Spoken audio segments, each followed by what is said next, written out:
back to Redlining. It's been a few weeks. Welcome back. Hello, Evie. It's good to see you again. Hi, yes, good to see you. It's very good to see you. It's delightful. Okay, we've got a very special guest with us today, all the way from the 1990s for me. It's Rikki Morris. Welcome, bro. Hey, it's good to be here. Man, fantastic to have you along. Yeah, it's cool. It's great to be here. Yeah. It's cool. So, back on the shore. Back on the shore. Now, we just had a little conversation off camera, and you were originally from the UK. Yeah, I was born in Barnet in North London a long time ago.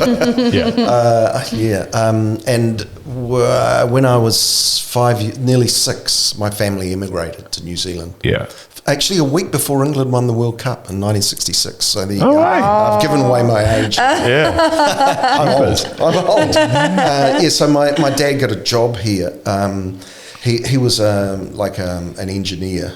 He used to build like pressure gauges and stuff like that. He used to work with this place called Barnet Instruments. And they were setting up a sister company here in Auckland called Teltherm.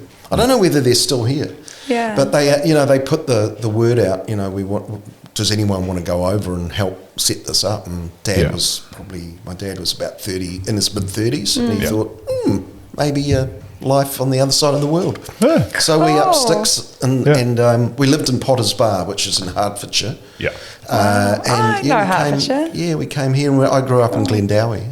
So we built in Glendowie. My mum and dad built in the late 60s in Glendowie, when Glendowie was just like farmland, pretty much. With Glendowie College in the middle of it. And the reason we moved there built there was that being good devout Catholics, my late brother Ian and I went to Sacred Heart College, which was just up there. Right. So, Were you at Sacred Heart at the same time as Sean Fitzpatrick? He was 2 years younger than me, right. Not far off.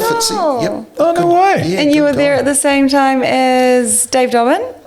Well, they were old. They were 3 years older than me, nearly 4 years older than me. So when I was in third form, they were all kind of leaving school. Yeah. Cool. But they used to give me hell. I won't go into all that. Well, maybe we will a bit later. Was that like the beginning of your musical career, would you say, when you were at Sacred Heart? No, probably way earlier than that. Tell us. Yeah. Well, I think it kind of started when Ian got a guitar for Christmas, which was the first Christmas that we were here. Wow. Yeah.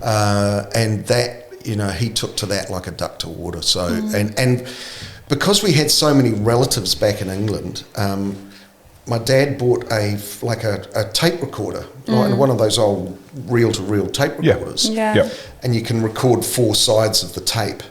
And we used to send tapes back to our relatives, especially a particular aunt and uncle in the northeast of England, which is where my dad's from.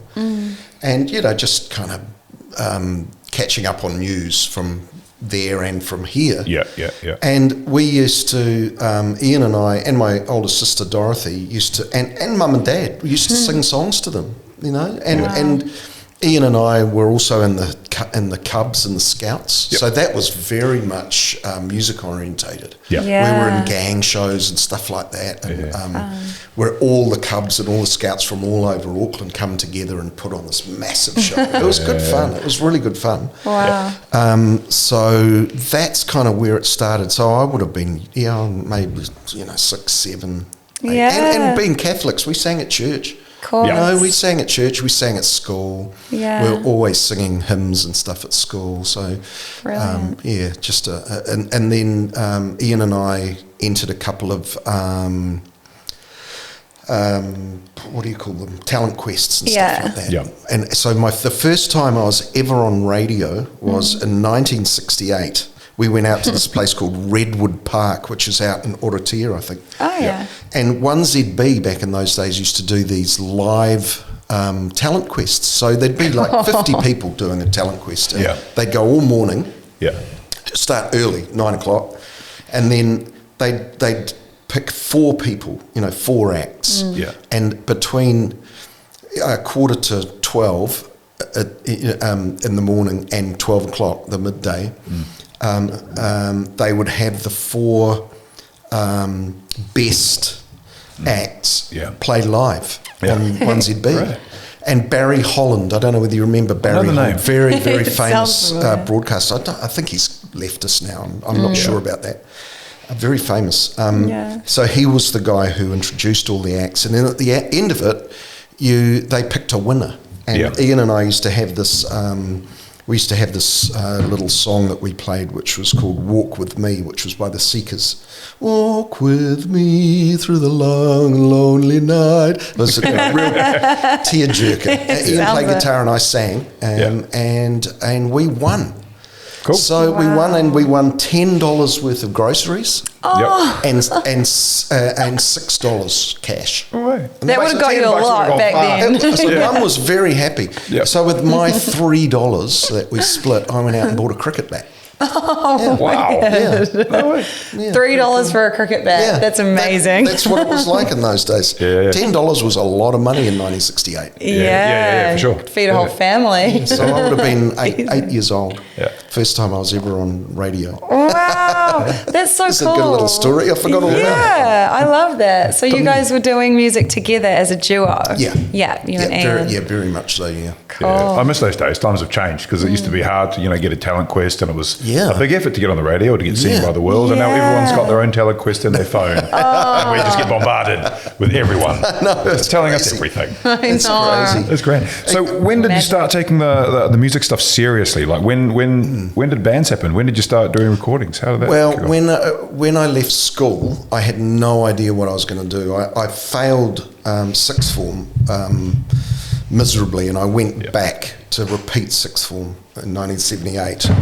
So did I. Just saying. I only went back really to play sport because I knew I was going to be in first 11 cricket, and I knew I was going to be in first 11 soccer. So that's why I went back. Yeah. But I got my UE, and I walked out the gates when I graduated, and then school was over, and I thought, I have no idea what I want to do. Yeah. But these days all the kids go to university. It was only the real bright kids that went to university when I was at school. The ones who got scholarships and stuff like that, there's no way I didn't even think about going to university. So I got a job. I'm getting to the story. I got a job in a travel agency, and I was like an office junior in a travel agency, and I started in the January of that year after school. Yeah. And I was there for about 2 weeks, and my brother's band, the Dudes, who I adored, and went to see them play whenever I could. They snuck me into pubs and stuff like that. And they used to do quite a few things like Albert Park sunset rock concerts and all that sort of stuff. Anything public, I would be there. Me and all my mates just loved the Dudes for obvious reasons. And in the beginning of 1979, they all went professional. They all had jobs, and they ditched their jobs and decided that they were going to really give it a crack through 1979. So I was at a gig of theirs at a place called the Island of Reel, which was it's not there anymore. It was in Airedale Street in town, and their manager, Charlie Gray, owned the venue. So they were playing there one night, and I was up there with a few of my mates, and Charlie said, I want to see you after the gig in my office. And I was like, I thought, what have I done? I haven't been pilfering the till. Well, not at this venue anyway. Not yet. So anyway, cut a long story short, they offered me a job as a roadie with them because they needed someone just to help them set up gear, and they just needed someone to help. Yeah.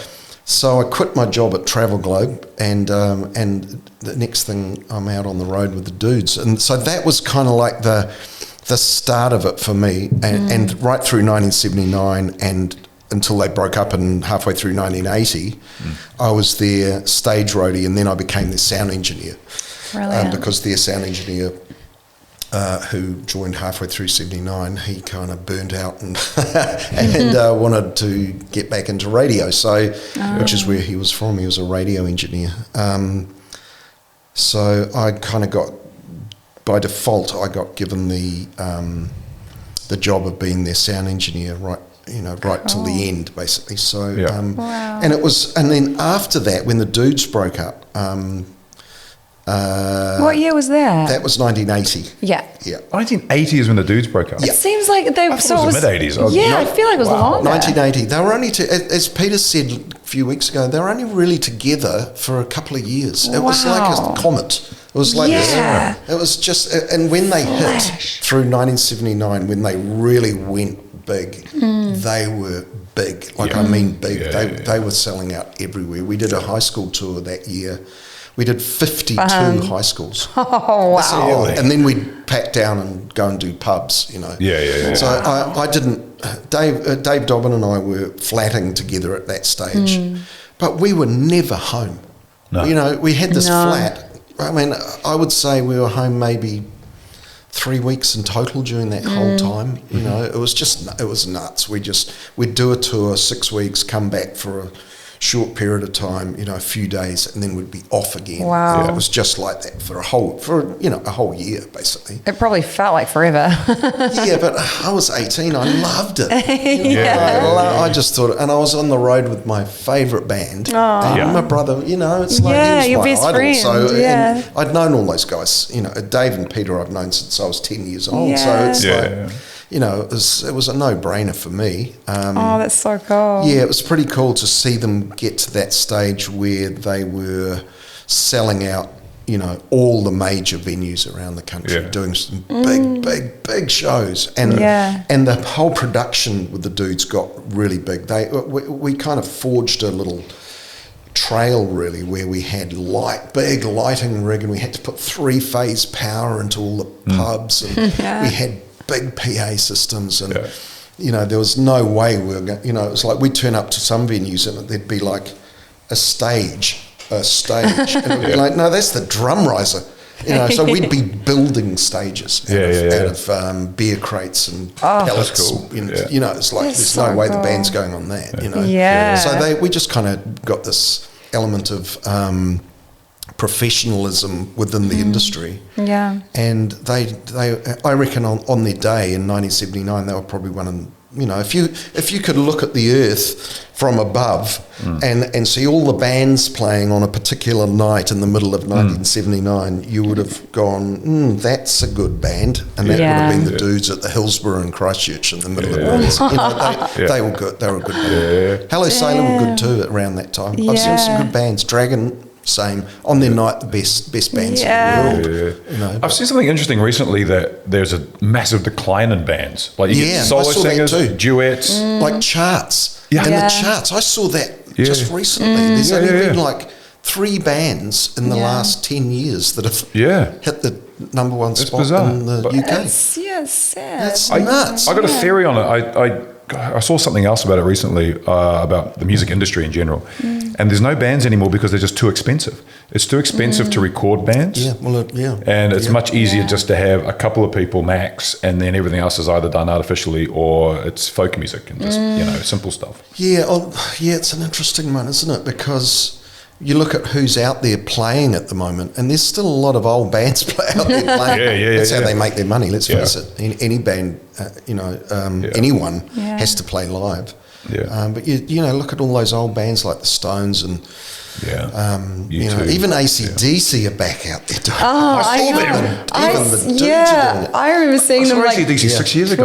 I saw them 2010 maybe, and that's probably when the Czechs played support. Yes, they did in Western Springs. That was incredible. I was watching them on stage, and I was like, they look like they should, like they're geriatric. But having so much fun. Having so much fun. If they stop, they'd probably die, because it's what keeps them going. Why should they stop? That's what I always say. No. Look at the Stones. I mean, Mick is he must be nearly 80. He's 80. He would be. They had more energy than me. It's insane. He's fitter than me by far. Their adrenaline just must like completely take over when they're performing. It's interesting because, you know, they don't need them. They don't need the money. They don't, you know, I would have thought that by the age of 80, you'd be thinking, I can't be bothered doing this. But they love it. They just love it. And sure, people want to go and see it. They're selling out all over the States again. It's insane. It's nuts, and the money's pulling in. It's crazy. Yeah. That's great. They don't need it. Fantastic. So when did you pick up the microphone, bro? Yeah. Well, after the Dudes broke up, I worked with a band called the Crocodiles as their sound engineer. Yep. This is in end of 1980. And at the end of that year, a couple of the members left. 3 members left. And rather than the band fold, they decided to carry on. The two remaining members, Tony Backhouse and Jenny Morris, decided to get a bit of young blood. And they got a drummer and a bass player, and they auditioned some guitarists, and in the end they couldn't find a guitarist, so they said, "Oh, you know all the songs, why don't you just play guitar?" Because I had kind of played guitar a little bit, I kind of knew how to play stuff.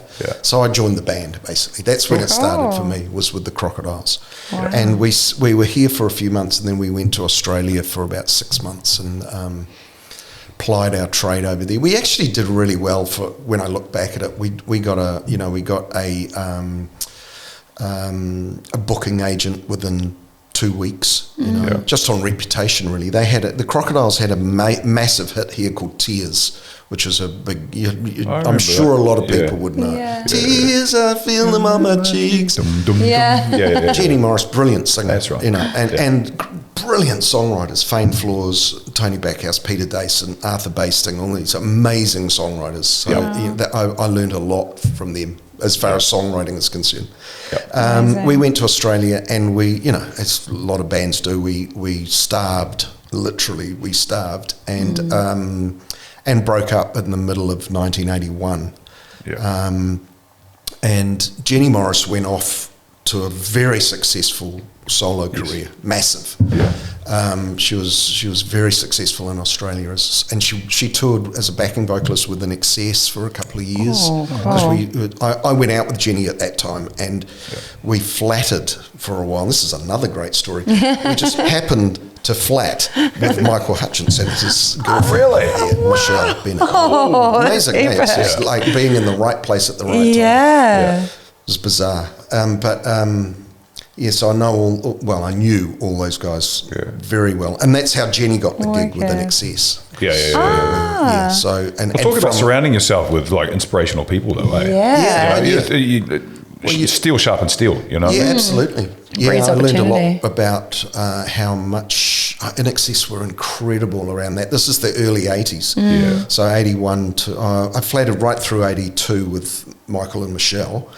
And they used to have all their band meetings at our house in Paddington because they all lived all over the city. Amazing. So they'd come to our place because it was central. Cool. Headquarters. And at that stage, I went through a period where I wasn't working. I was unemployable actually. I used to listen into their meetings, and they were just so into it. Like, I can't even begin to describe how much they were into their band. And everything they earned went back into the band. Michael was always broke. He was always saying, you got a couple of dollars. He still probably owes me about $100. The band was his baby, huh? Yeah, it was amazing. He was just feeding it. And they worked. Oh my God, they worked so hard around that time. They were always on the road, and I saw them around that time. I would have seen them maybe 20 times. What a band. What a band. So it was it wasn't a surprise to me when they went mega. They just knew. They knew that they were going to be huge. And it wasn't an arrogance. It wasn't sort of like, we're better than anybody else. They just worked so hard. They knew that and they were all so brilliant at what they did. They worked so hard. So that was a great lesson on just how much you need to put into to make it on that scale. Exactly. You have to be into it 150, 200%. Otherwise, you're never going to do it. Only good things to say about Michael Hutchinson. Cool, beautiful man, and all of them. All the guys in the band, amazing, just lovely guys. No egos in that band. That's amazing, because that's rare. Isn't it? Really, are some of them still going as band members? They would have carried on with other stuff, maybe. Didn't INXS carry on for a bit? Yeah, they did with John Stevens for a while. That's right. Yeah. And then they got that other guy who wasn't he on one of those The Voice or something? Yeah, that's right. Yeah, what was his name? JT something. I can't remember. I do remember though. And then they had a guy called Kieran Gribben, who was an Irish guy who joined as a singer as well. I actually got to work with him about 7 or 8 years ago, which was really cool. Fun. Yeah. And he's a great singer too. Yeah. But I don't think Tim the guitarist lost his finger in a boating accident, so he can't play guitar. Tragic. Got it caught in the anchor chain. Oh, what? Yeah, he was an avid fisherman apparently. Oh, that is so unlucky. Yeah, but I don't know. I don't know. I don't think they're doing anything. No. Gary, the bass player, lives in LA. I know he's lived there for years. Yeah. But the other guys, I don't know. I mean, hopefully they made enough money to get to that point where they maybe invested, bought some real estate. I don't know. So they don't have to. What everyone does. Yeah, living off residuals. Yeah. Pays for itself. So when did the solo career start for you? Because I remember, late 80s, I believe it was. Yeah, late 80s. And then into the early 90s. You know, I went overseas for a number of years when the Crocodiles broke up. I went to London for a couple of years, and then I went to Sydney for a couple of years, and I was in kind of 2-bit bands, but I was kind of honing my songwriting around that time. Yeah, and it was hard. It was really hard. My 20s were real hard. And I got up to a lot of no good. As you know, what's new? A lot of people do. Yeah, 20s are about that. I like the. Like Michael, I like to get out of it. Well, I shouldn't laugh because it kind of, later on in life, it kind of got bad. But anyway, so I spent a few years in the wilderness, shall we say. And then around that time, when I got back to New Zealand in 87, I was writing some songs, and my brother Ian used to have a studio down in Wellington. He used to do advertising at that stage. Dudes had long gone. He'd kind of got real with life and was making really good money. What was he doing in advertising? He was writing the jingles. Cool. With a couple of other people, Amazing. and soundtracks they were called. Yeah. And they were based in Wellington, and they were probably the jingle company doing TVC. So it was good. They were making good coin. Yeah. Was he singing on them as well, or just producing? I did a lot of singing on those. Around that time. Heaps actually. Yeah. He'd fly me. They'd fly me down, and often I'd do a couple in a day. It was great. And it was good money, huh? I know. I did a few radio jingles over the years too, and I get arrested now. What happened? It's funny. I was on YouTube a couple of days ago, and there was like a montage of all these different commercials from New Zealand. Well, and I could recognise all the same voices and amazing, eh? You would have been in a few of those. I don't think I was on any of those ones. Yeah. Cool. So he had a studio, and I used to send him all my demos. I had a little 4-track machine that I used to do all my demos on, had done for many years. Yeah. Just because I loved recording, and must have come from all those early days when we had that tape recorder when I was a kid. So I'd send them to Ian, not for any other reason than I hoped one day he would critique them, and he never did. He just, he had his own life and he was busy. And then one day I sent him a batch of demos, and a song called Nobody Else was on that. And it was a country song, it's like, and he rang me and he said, which was very unusual for Ian to ring me, on the old dial. Exactly. And he said, shit, that song Nobody Else there's something about that song. And I went, really? And I didn't hear it, and he said, I reckon it's a hit. And I went, no, it's not. Can't possibly be a hit. Anyway, he said, look, why don't you come down? Got a couple of jingles for you to sing. Come down for the weekend and we'll just kind of map it out and we'll record it. Just see what it sounds like. So we did. I sang a couple of jingles and we'd spent a weekend. It was great. We spent a weekend drinking brandy and getting a bit high and, just doing, it was cool. And we put this arrangement together for this song, and it was like, holy shit, this is really cool. Yeah. And it took about a year for, I'd go back down and do some guitars, and when he wasn't busy, he'd do, he mucked around with the arrangement a bit and added some strings and, whatever.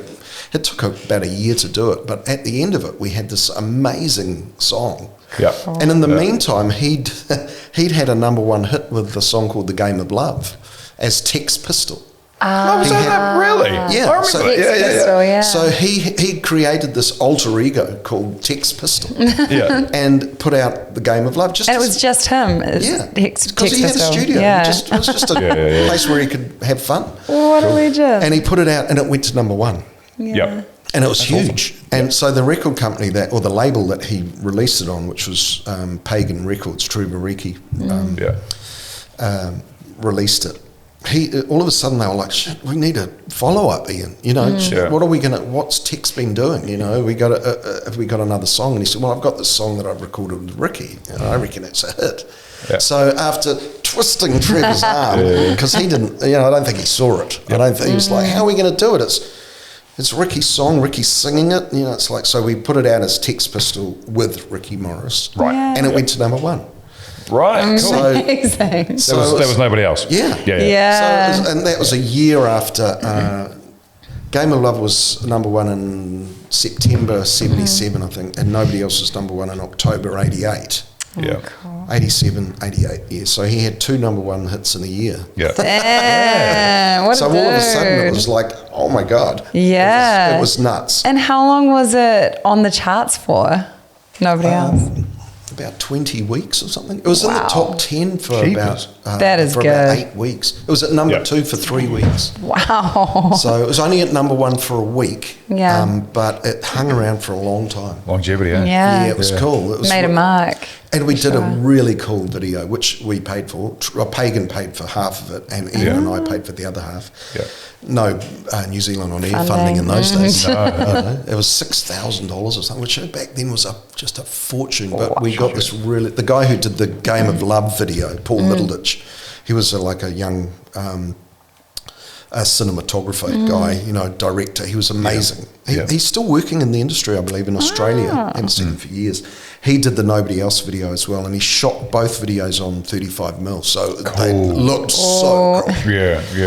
You're speaking to a cinematographer, so so it looked really cool. I mean, it was an expensive thing to do, but it just hit, for some reason, it just hit the spot, and a lot of people didn't realise it was a Kiwi song because it was really well produced. Ian spent a lot of time, and he was an outstanding producer. Engineer. So all of a sudden my life kind of changed. Everything changed. So it just blew up from there, huh? I was working for my dad's second wife, Jean McElwain, was working in she had bought a Dialer gift basket shop in Papatoetoe. In Papatoetoe, back in those days, mate. Papatoetoe. She had in Hunter's Corner, and I helped her kind of.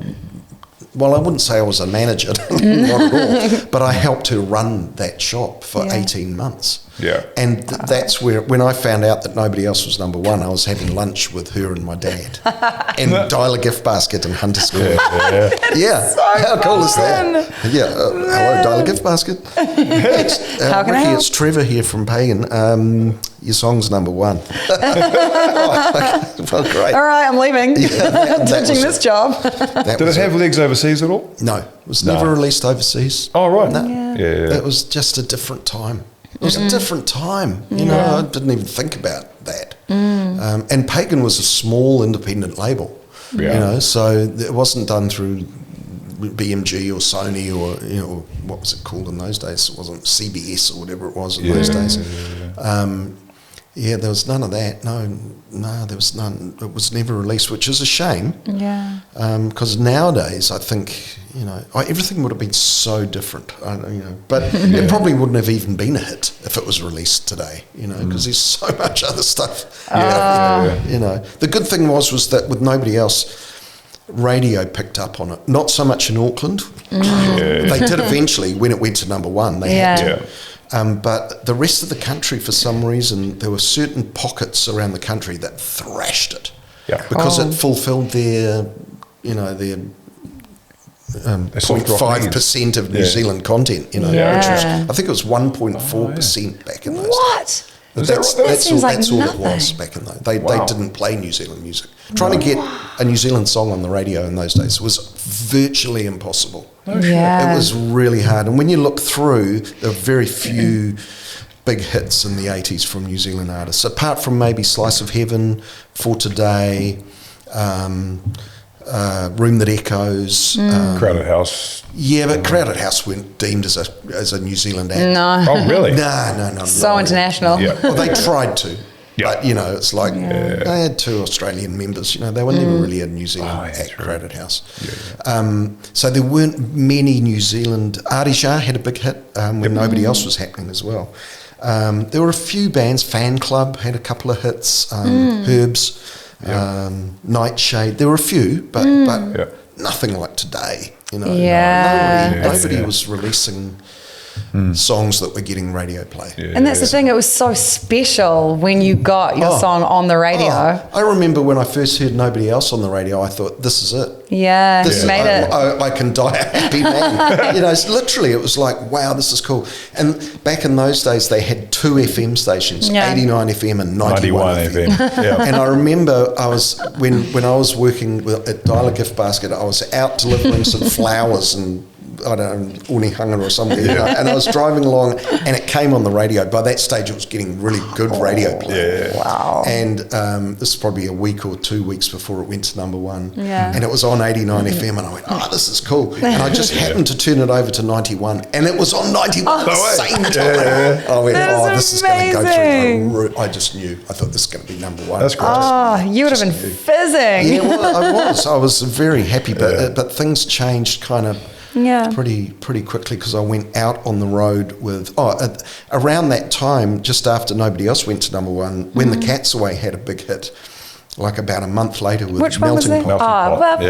Great song. So I was starting to do some support acts with some bands. There was a band called Rhythm Cage who I used to do. I did some supports for. I did some supports for Shona Lang, and another band who had a number 1 hit that year called the Holiday Makers from Sweet Brothers. That was cool. Which was the biggest hit of the year.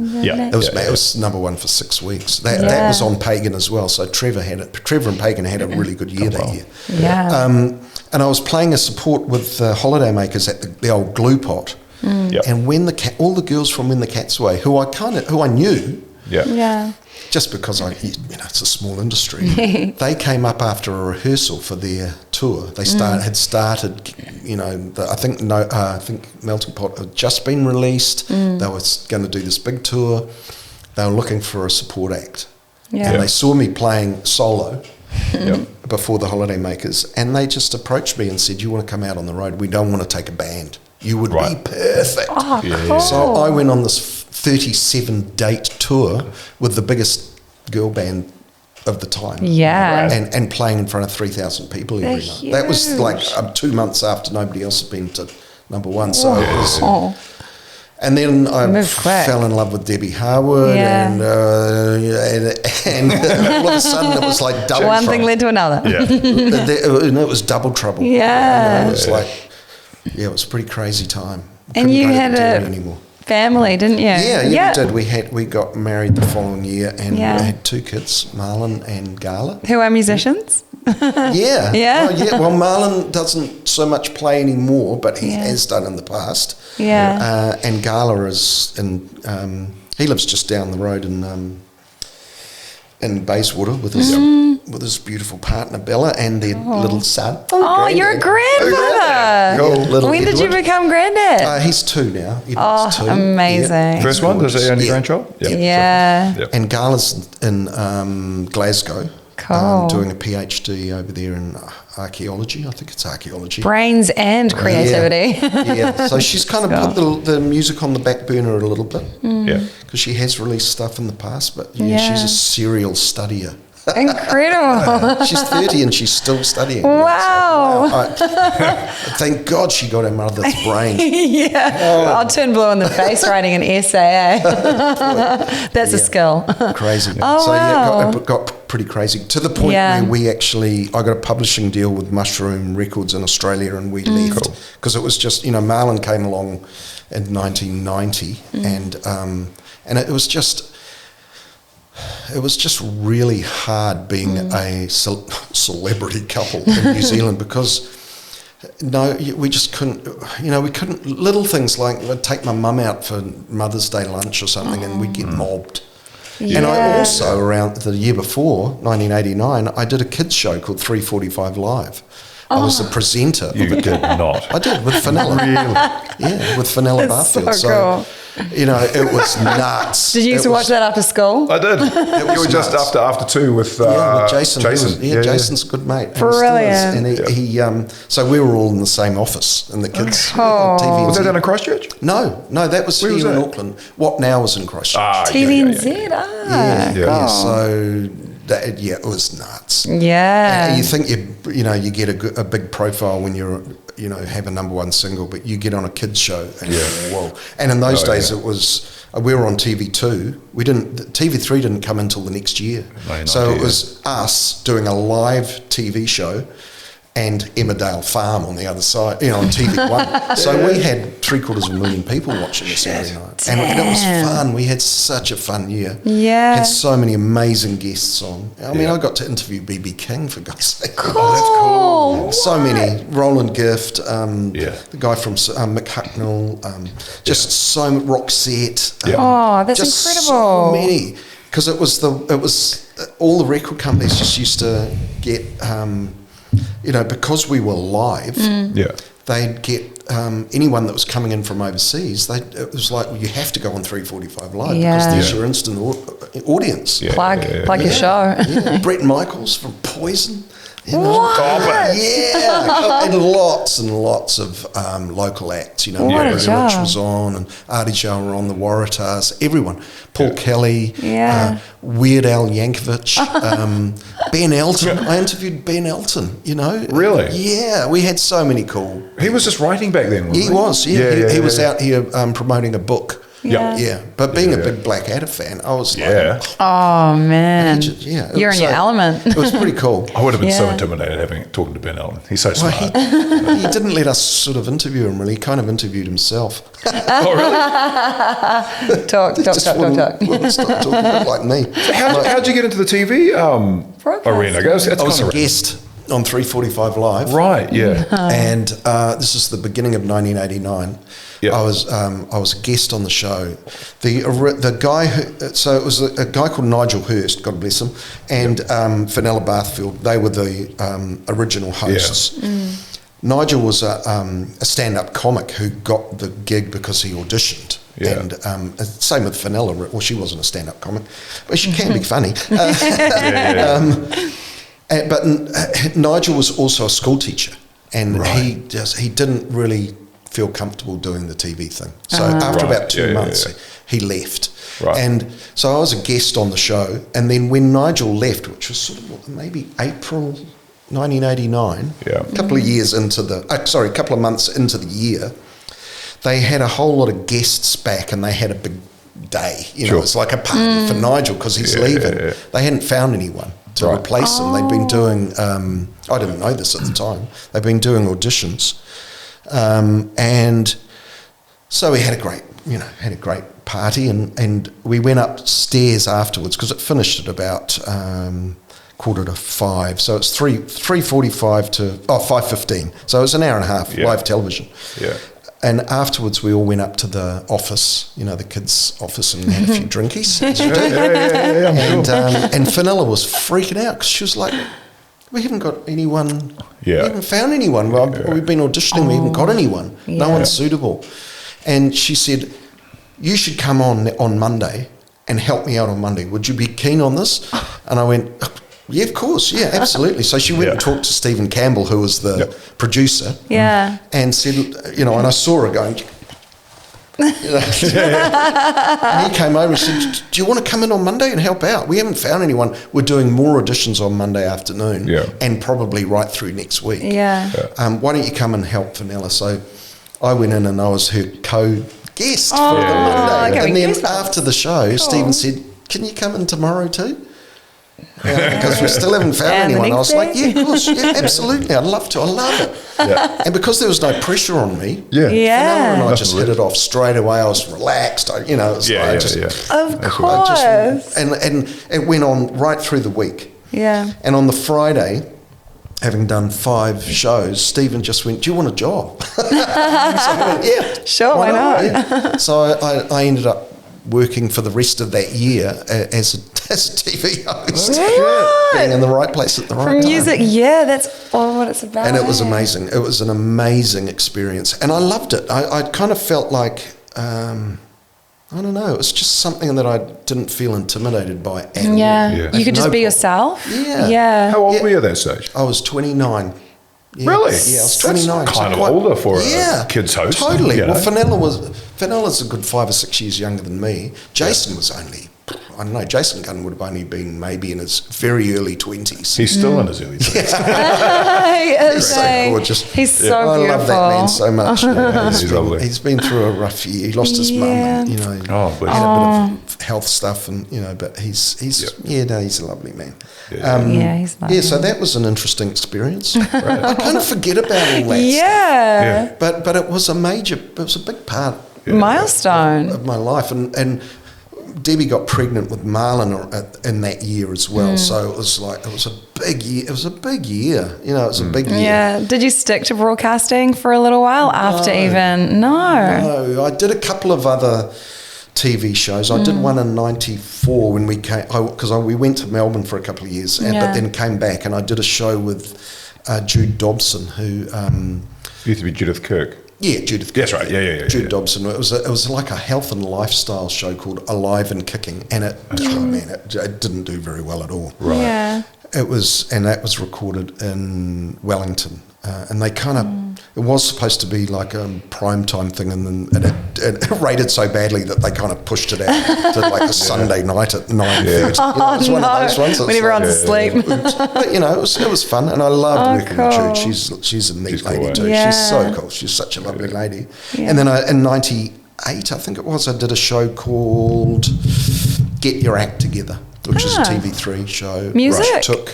It took unknown songwriters. It was from a British program of the same name. Yeah. And they took 24 unknown songwriters and put them all together. And you had like 48, you put them with a producer and made a video. And you had 48 hours to record a song and do a video. Oh, really? And I presented it. Wow. And it was cool. It was great. Yeah. But again, it was supposed to be on primetime, and they kind of shunted it off to that's a cool 9:30 concept. on a Sunday night. It was weird. It just didn't take off. Yeah. But I met some really cool people who I'm still friends with, who were actually on that show as contestants. Right. Yeah, who I still kind of keep in touch with. That's so cool. Yeah, it is cool. I love that. That's right. Yeah. So where you at now? What's been going on? Like rumor has it you've got an album coming out. Yes. And you've got a tour coming up with the dudes. Oh yeah. And yourself. Yeah. I haven't done any recording since the mid-90s. Really? I released an album in the mid-90s called Everest, which Eddie Rayner produced, from Sweden's keyboard player. Yeah. Good man. Which, again, did nothing. And it was at that time that I thought, I'm going to give this away. And I ended up opening up a studio in Devonport called The Bus, which you would have known about, of course. Yeah, of course, because I met you at a songwriting workshop years ago. That's right, yeah. That was after The Bus finished, I think. I finished up there in 2006, so I was there for about 8 years. And ended up kind of working with a whole lot of young bands over there, like the Czechs and Gin Wigmore and Finn Andrews and all these amazing artists that came through there. So I kind of put the career on the back burner and just did, and I've been kind of working as a sound engineer in studios since then, really. Yeah. So you sort of invested in other people and I kind of felt like I was, in the 90s, I was, as I say, I was in my late 30s, and I just thought, I just don't have it in me to do this anymore. So I carried on writing songs right through that time, but I became a producer, and then I ended up going back out on the road as a sound engineer with all these young bands. Like when the Czechs started doing shows, they were like, we haven't got a sound engineer. So I said, well, I'll do it. Yeah. So, next thing we're doing the big day out and stuff like that. And same with Jen. Same with Jen Wigmore. I was her sound engineer for a good year or so, which was cool. Yeah, right in amongst it. It was great. So I got back out and became a sound engineer, doing live stuff, working with everyone for 10 years or so. Yeah. But in 2018, I made the decision. I was like, right, I'm going to do an album. Yeah. And I went in and recorded some songs at the lab. Yeah. And it was going to be an EP originally. And then when COVID hit, it gave me just that little bit of time to concentrate on, making that commitment. And making an album is so hard. It's just the commitment is just so huge, especially it's your life. And especially when you're trying to make a living as well. It's expensive and it's a time thing. And I'm a perfectionist, and I wanted to do it my way. Yeah. I didn't want any. I got a guy called Wayne Bell to help me produce some of the songs, which was great. But I like to do things your way. Fair enough. It's your baby. So anyway, cut a long story short, I've recorded an album. It's called About Time. which my wife Janie came up with that title. Thank you, Janie. Nice. And thank you, Janie.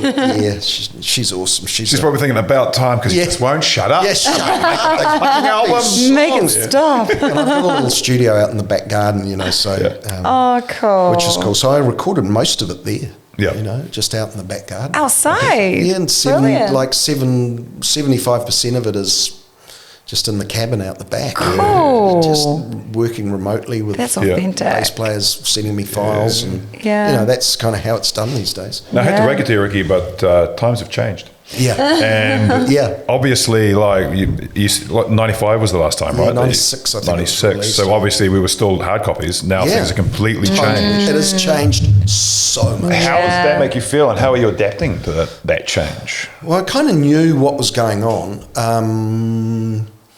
I knew what was going on, but it's just changed so much. And it just makes me realise more and more now that it's actually quite healthy, I think, that it has changed, because you can do what you want to do.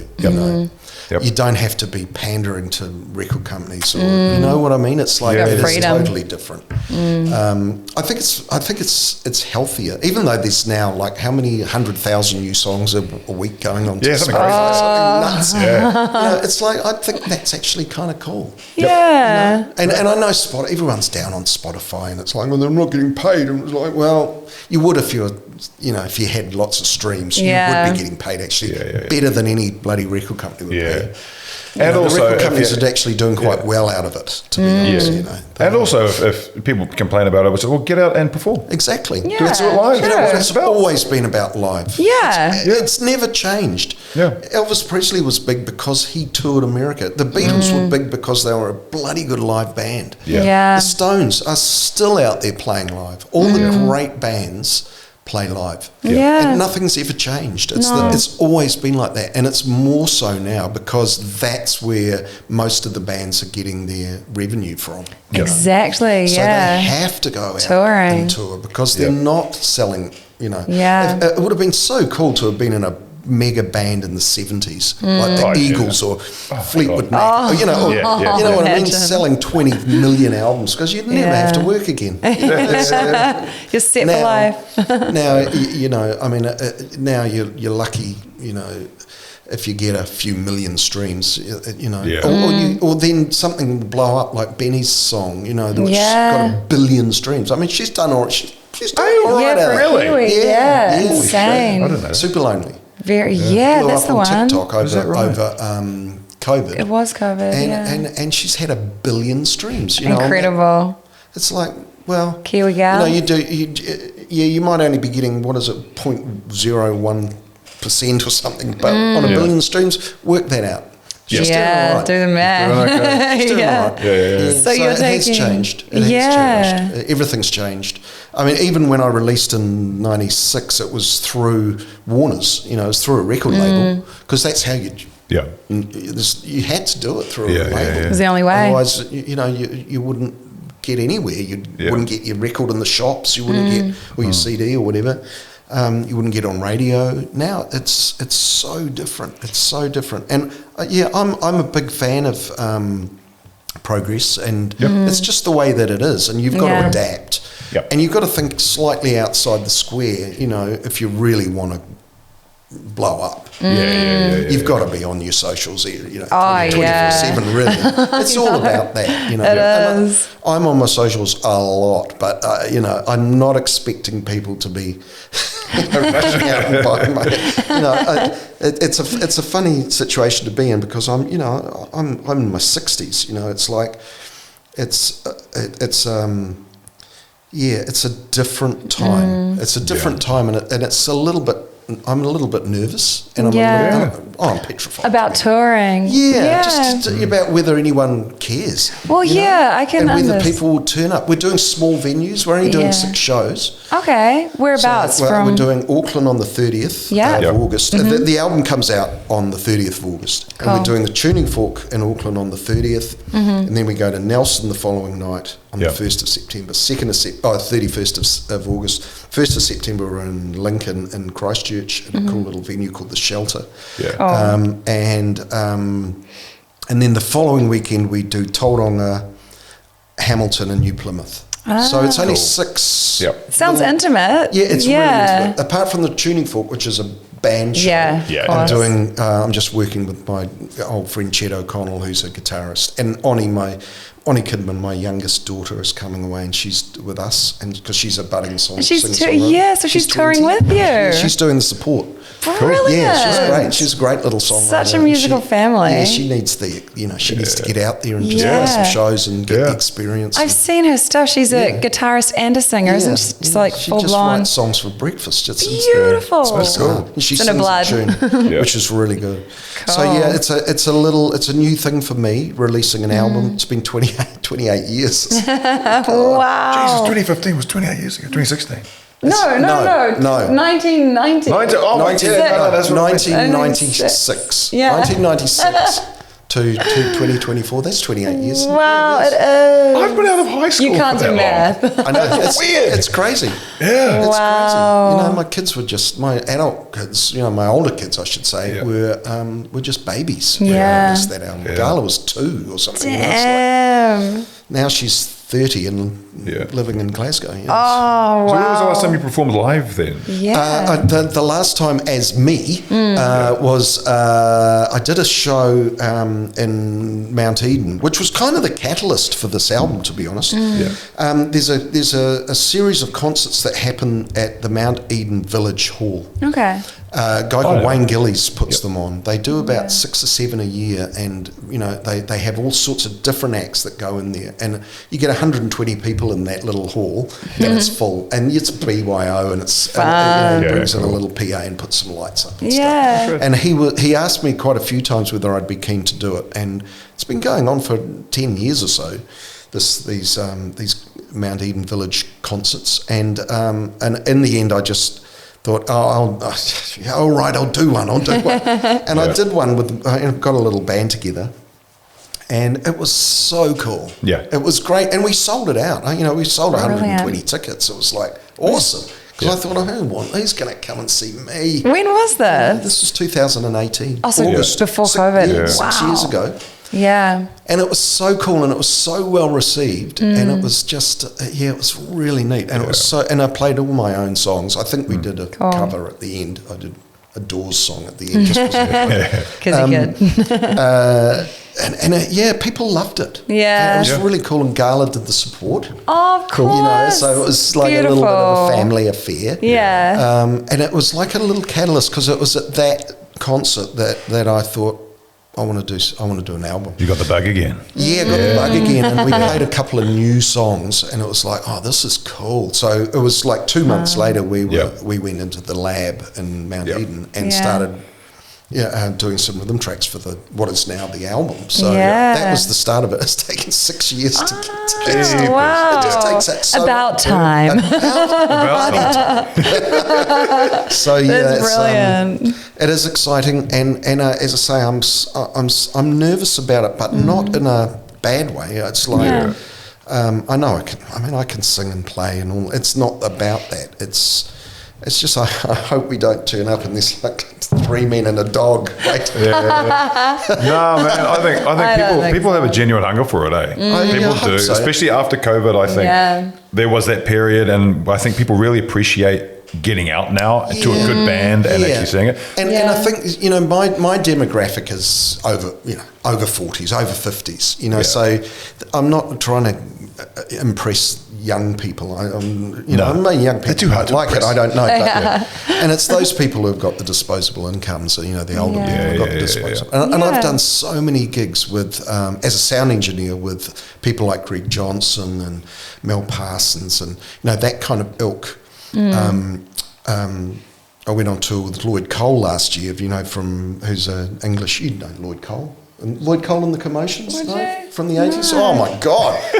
Would you must go and check out Lloyd Cole. Oh, all right, done. That's what I know. He was huge. When I went to London in 1984, Lloyd Cole and the Commotions were everywhere. An album called Rattlesnakes. Check it out. Cool. And so you worked with him. He comes here maybe every sort of 5 or 6 years and does a tour. I've done 3 tours with him as a sound engineer. He's awesome. He just comes along with 2 acoustic guitars and sings his whole songbook. That's so cool. He's done 12 albums. He's amazing. Please check him out. He's just such a lovely guy. Yeah. But anyway, Greg Johnson, those sort of people.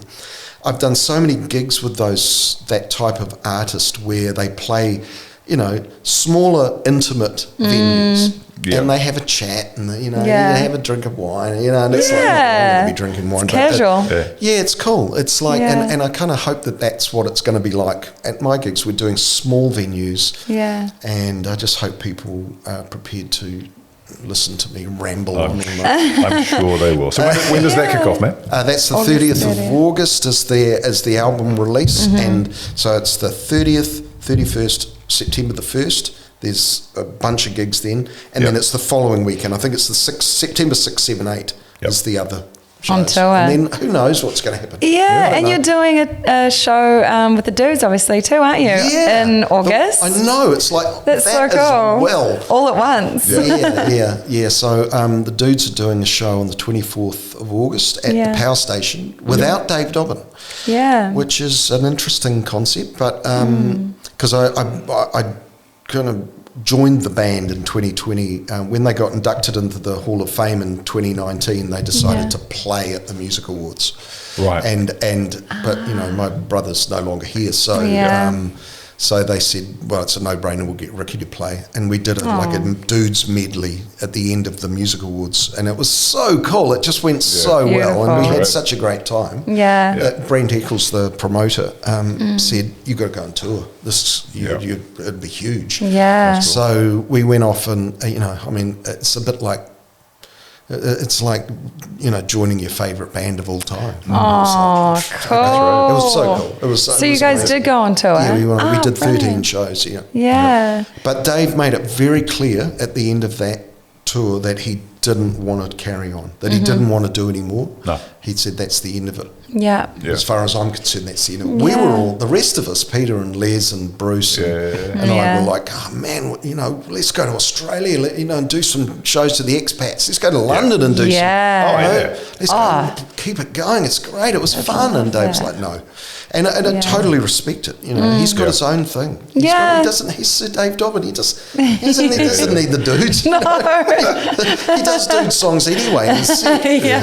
True. But the rest of us over the last 4 years, we've all kind of thought, we all kind of went, oh, okay then. But I think secretly, deep down, we've all gone, we'd really like to carry on, because the songs. Yeah, it's just the songs. You're having your Stones moment. I can't stop this now. Yeah. I got to do it until I'm 90. Keep going. I thought I'd get a lot of stick for taking Ian's place, but I didn't. It was like, I mean, there was a few people who were like, it's not the bloody Dudes without Ian. And I agree, it's not. Yeah. It's just another version of the Dudes. Yeah, exactly. And you can't replace Ian Morris. It's impossible. No. But it's like, okay, we're going to do this show. Brent Eccles has been, saying you guys should do it. You can. Why not? Yeah. He just toured Dragon and Hello Sailor, and sold out 14 shows around New Zealand. Wow. And there's how many of the original members of those two bands are there?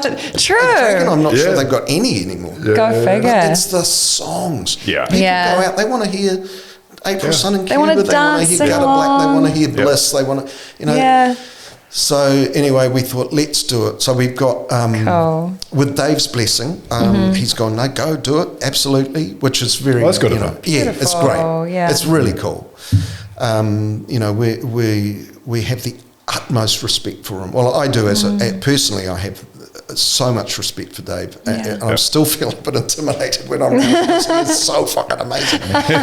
He really is. He deserves everything all the accolades that he's ever got. He is just one of the finest ever in New Zealand, and a beautiful guitarist, and a beautiful man. Let's face it. Why don't you just marry him? So there's another story. We won't go there. Leash, we won't go there. We won't. Okay, where was Oh, that's so cool. Yeah, so anyway, with Dave's blessing, we're going to do this show, and we've got Brett Adams, who's probably the best guitarist in New Zealand. He said, I want to do it for sure. Yeah. So we're excited. I had a little run through with Brett last week, just kind of sorting out guitar parts and stuff, and it was like, oh my God, he's just learned all those Dobbin parts just like. Yeah. Cool. So I think it's going to be cool. And it's almost sold out. We'll be there. Cool. I know we'll be there. That'd be awesome. We saw yesterday. Yeah, it's almost sold out. Pacing up and down. We go. Because I guess, it's just before your tour. Yeah, it is. It's a week, not even a week before. So we've got, Les, the bass player, lives in Sydney, so he's going to come over, and Bruce, the drummer, lives in Christchurch, so we've got a lot of rehearsing to do. But I just kind of feel like if it's anything like the 2020 tour, we'll just slot right back into it. Absolutely. And you know what Peter Ehrlich is like. I mean, being on stage with Peter, I've watched him side stage. Yeah. All those years ago, I watched all those Dudes gigs, and he is a phenomenal frontman. Yeah. But being on stage with him was like, I get it. He's like the ringmaster. Yeah. He's amazing to be on stage. His presence, huh? He's incredible. Yeah. And it's not just his presence with the audience. Yeah. The way he interacts with us. Cool. And just, he's like, come on, boys. Yeah. If he feels like it's taking a bit of a dip somewhere, he's like, come on. He'll come over and he'll put his arm here. That's right. Yeah, come on. It's like sportsmanship. Over the top. Here we go. Oh, cool. I'm looking forward to that one. Yeah. We're all really excited. Yeah. Really excited by it. I don't know, where it'll lead after that. We're only doing one show for now. But I hope we get to do some festivals and, that sort of stuff. It would be great. Summer's coming. Yeah. It'll be here tomorrow. It's going so freaking quickly. Yeah. All those songs, that's why we're doing it. It's to pay homage to those amazing songs that Dave and Ian wrote. I think it will be a bit weird without Dave and Ian. Of course it will be. But a band doesn't have to die, just because there's a couple of members that aren't in the band anymore. It's been proven over and over and over again. It's just going to be another version of the band. Yep. And if people don't want to see that version, that's fine. No, but they want to hear the songs. They want to, people want to hear the songs. Yeah. And it will be different. There's no question it's going to be different. Someone else is going to be probably me, is going to be singing Be Mine Tonight. Dave Dobbin isn't going to be singing Be Mine Tonight. That's weird. Yeah. Yeah. And the whole crowd will just be singing Bliss, so you don't need to worry about it. Exactly. Yeah. Just leave it to them. The thing is that Peter sang 95% of those songs. He always has. Yeah. He's the lead singer. Dave only ever used to sing 2 songs. Yeah. Be Mine Tonight, All My Lovers. They were the 2 songs that Dave sang. That's why Dave left the band originally, because he wanted to sing more. And Peter was like, no, I'm the singer in the band.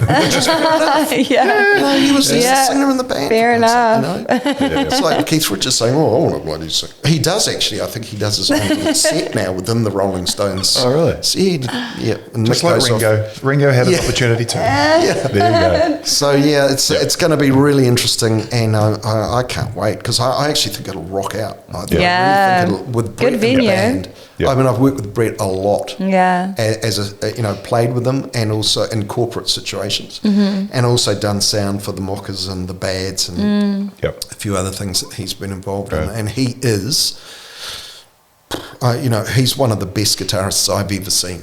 Yeah, he's phenomenal. Oh, I can't wait to see. Cool. Expectations. You'll see. Yeah. He's amazing. And Les and Bruce are a great rhythm section. It's going to be great. Cool. I'm really looking forward to it. Go team. Well, Rikki, thank you very much for coming in and spending some time with us. And congratulations on everything. Congratulations on the album and the tour that's coming up and Little Spot with the Dudes. It's going to be phenomenal. We can't wait to get along to that one. It's going to be awesome. It'll be good. We'll see you there. And thanks for also taking me back to my childhood for a little bit.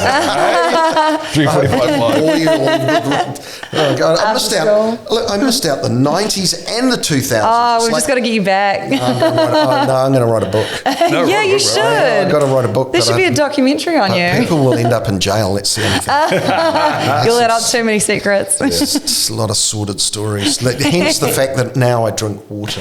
Good man. Was it 30 years sober? No, 18 years sober. 18. Yeah. Mate, that's a great feat. Congratulations. Congratulations. Yeah, well, thank you again. Thanks Cheers. again. Thank you. Awesome. Thanks, Rikki. Thanks, man. That's a pleasure. Thank you.